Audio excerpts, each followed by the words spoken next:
आयोगों में बड़ा सौगात दिया है। दामाद आयोग, मेहरारू आयोग, बेटी आयोग, भौजा आयोग, आरएसएस आयोग, आरएसएस कोटा, ये तो सौगात दिया ही है। ऐसा फजीहत, ऐसा किरकिरी नीतीश कुमार जी तो ऐसे नहीं थे।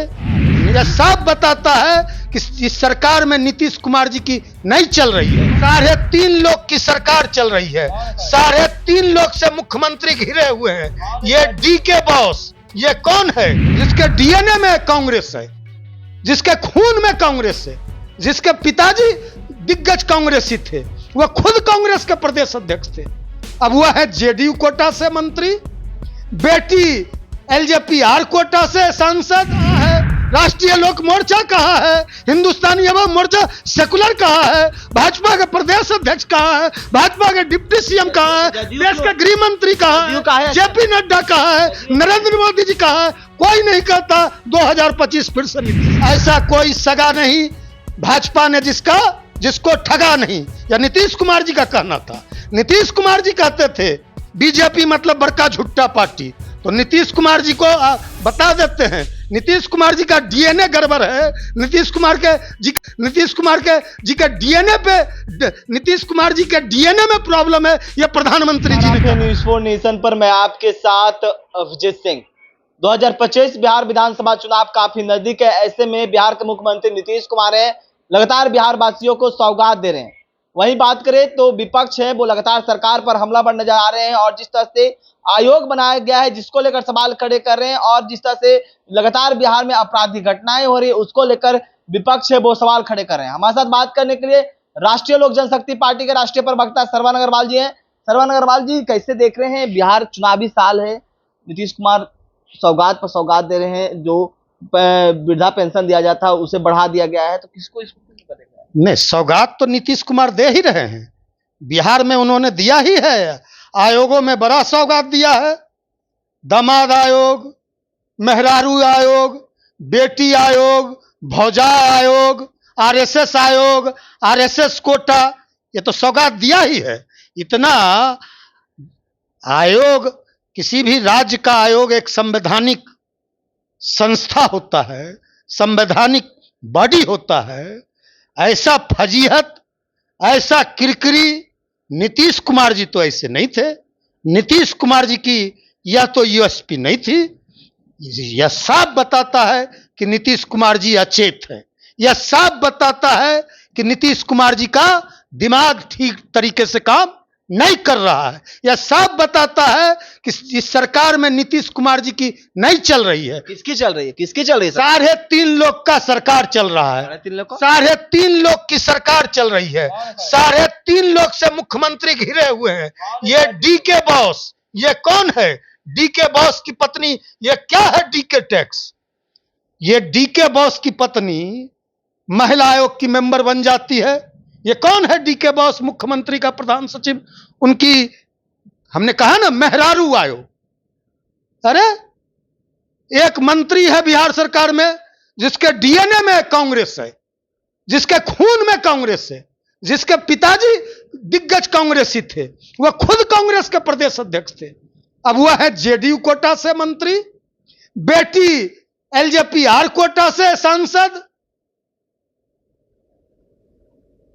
दामाद आरएसएस कोटा से आयोग में मेंबर। यह क्या बताता है? एक और पार्टी के दामाद आयोग में उपाध्यक्ष, एक और पार्टी के दामाद आयोग में अध्यक्ष। बिहार का क्या हाल है? यह सब रेवड़ी बांटने में लगे हैं। बिहार की जनता की इनको चिंता नहीं। आप रेवड़ी बांटने की बात कर रहे हैं, लेकिन जो पेंशन है वो बढ़ा दिया गया। आपने देखा होगा 400 से लेकर 1100 कर दिया गया। और प्रधानमंत्री नरेंद्र मोदी ने कल कितने करोड़ों की सौगात दी? आपने देखा, हजारों करोड़ की। कुछ नहीं मिल रहा, यह केवल आईवास है। कुछ नहीं मिलने वाला है। चुनाव है 2 महीना बाद। अब चुनाव आया है ना, हम लोग कहते थे ना, अब चुनाव आया है। यह सब चुनावी लॉलीपॉप है। चुनाव आया है तो इस तरह की घोषणाएं ये कर रहे हैं। आपने 4.5 साल 5 साल से सरकार चला रहे हैं। 20 वर्ष से बिहार में आप सरकार में हो, डबल इंजन की सरकार है। आपको 4.5 साल में बिहार याद नहीं आया?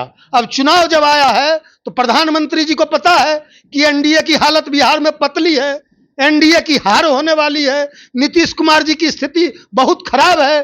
प्रधानमंत्री जी को पता है कि नीतीश कुमार जी के नेतृत्व में एनडीए की हार तय है, तो खुद दिल्ली से बार बार प्रधानमंत्री जी आ रहे हैं। पहले देश का कोई भी प्रधानमंत्री इस तरह बार बार किसी राज्य में जाके चुनावी दौरा नहीं करता था। लेकिन प्रधानमंत्री लक्ष्य दर ये 225 पार है इस बार बिहार में, 225। फिर से नीतीश इस तरह के नारे भी दे रहे हैं, लेकिन जिस तरह से बात करें कि प्रधानमंत्री आते हैं, नीतीश कुमार के नाम भी नहीं ले रहे हैं कि एनडीए के नेतृत्व उनके करने पर होगा। अरे नीतीश कुमार जी के नेतृत्व में यह चुनाव ही नहीं लड़ेंगे। नीतीश कुमार जी का नेतृत्व अब भाजपा को स्वीकार ही नहीं है। प्रधानमंत्री जी आते हैं, मन से एक बार भी नीतीश कुमार जी का नाम नहीं लेते। अमित शाह जी एक किसी बड़े अखबार के कॉन्क्लेव में जाते हैं, एक बार भी नहीं कहते कि हमारा चेहरा नीतीश कुमार जी होंगे, बिहार में मुख्यमंत्री का चेहरा होगा। यह तो कहते हैं 5 दलों का हमारा गठबंधन है, एनडीए गठबंधन, लेकिन कोई नहीं कहता। जदयू के लोग कहते हैं कि 2025, यह नारा किसका है? एनडीए का तो नारा नहीं है। जदयू वाला कहते हैं एनडीए का नारा है। नहीं, एनडीए का नारा नहीं है।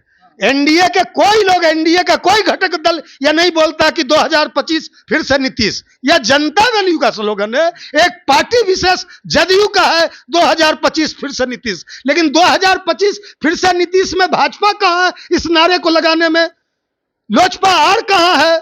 राष्ट्रीय लोक मोर्चा कहां है? हिंदुस्तानी अवाम मोर्चा सेकुलर कहां है? भाजपा के प्रदेश अध्यक्ष कहां है? भाजपा के डिप्टी सीएम कहां है? देश के गृह मंत्री कहां है? जेपी नड्डा कहां है? नरेंद्र मोदी जी कहां है? कोई नहीं कहता 2025 फिर से नीतीश। लेकिन जदयू कहा, जदयू इस तरह की क्यों बोल रही? लगता है जदयू अपना, अरे जदयू तो बोलेगा ही ना। बोल रही है एनडीए बोल रही है। नहीं, एनडीए कहां? एनडीए का एनडीए जो हाल शिंदे का हुआ, शिंदे मुख्यमंत्री थे ना, एकनाथ शिंदे, जो हाल भाजपा ने एकनाथ शिंदे के साथ किया, ऐसा कोई सगा नहीं भाजपा ने जिसको ठगा नहीं। या नीतीश कुमार जी का कहना था। नीतीश कुमार जी कहते थे बीजेपी मतलब बड़का झुट्टा पार्टी, तो नीतीश कुमार जी को बता देते हैं, नीतीश कुमार जी का डीएनए गड़बड़ है। नीतीश कुमार जी के डीएनए पे, नीतीश कुमार जी के डीएनए में प्रॉब्लम है, यह प्रधानमंत्री जी ने कहा था। तो निश्चित रूप से भाजपा के डीएनए में भी झूठ है, फरेब है, जालसाजी है। भाजपा अपने सहयोगियों के, अपने अलायंस पार्टियों को निगलने का काम करती है। देश में कई उदाहरण है। शिवसेना जैसी पार्टी, बाल ठाकरे की पार्टी। आप लोगों को भी निगलने की बात कही जा रही थी, क्योंकि जिस तरह से 2024 में दरकिनार किया गया, 25 में भी नहीं पूछा जा रहा, आपने अलग भी कर लिया एनडीए से। अब एनडीए से हमारा कोई लेना देना नहीं है ना। एनडीए एकदम निश्चित रूप से हमको भी भारतीय जनता पार्टी ने समाप्त करने का प्रयास किया था, साजिश किया था, षड्यंत्र किया था। पशुपति कुमार पारस जी के भी वजूद को मिटाने का प्रयास किया था। लेकिन भारतीय जनता पार्टी ये नहीं जानती कि जनता, लोकतंत्र में, जनतंत्र में, डेमोक्रेसी में जनता मालिक होता है। यह हमने पहले भी कहा है, पारस जी ने आज प्रेस कॉन्फ्रेंस में भी कहा है। यह जो भारतीय जनता पार्टी है, दलित विरोधी है, पासवान विरोधी है, वंचित विरोधी है, पिछड़ा विरोधी है, अति पिछड़ा विरोधी है, शोषित विरोधी है, सामाजिक न्याय की विरोधी है, यह भारतीय जनता पार्टी और आरएसएस। तो आप सुन रहे थे राष्ट्रीय लोक जनशक्ति पार्टी के राष्ट्रीय प्रवक्ता श्रवण अग्रवाल जी का क्या कुछ कहना था। तमाम न्यूज़ के साथ